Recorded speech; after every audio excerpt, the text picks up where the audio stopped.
নতুন চাকরি পেলাম, নতুন আজকে ডিউটিতে আসলাম। আল্লাহ, এই খবরটা আব্বাকে ফোন দিয়ে কই।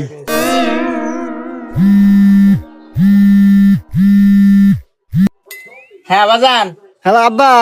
আব্বা, আমি নতুন চাকরি পাচ্ছি, পুলিশের চাকরি পাচ্ছি। কই? তুই কি করিস বাজান? তুই পুলিশের চাকরি পাচ্ছু? হ্যাঁ, আমার শুনে আত্মাটা জুড়ে গেল বাজান। আমার কত স্বপ্ন ছিল তুই একটা চাকরি করবি, সরকারি চাকরি করবি।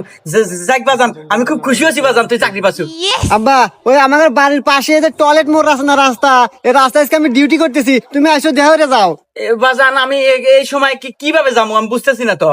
আরে আব্বা, আমার মোটর সাইকেল আছে না, ওই মোটর সাইকেল বাইরে বাইরে টান দিয়ে আইসো, এই যে টয়লেট মোড়ের রাস্তা, এই রাস্তায় এসে দেখা করি, কথা কই তোমাদের। আচ্ছা আচ্ছা বাবা, ঠিক আছে, আমি এখনই আসতেছি। বাজান, আয় আমার বুকে আয়। আব্বা, বুয়ে পড়ে যাইতেছি, তুমি মোটর সাইকেল নিয়ে পারাইছো, তোমার মাথায় হেলমেট নাই, 500 টাকা জরিমানা দাও।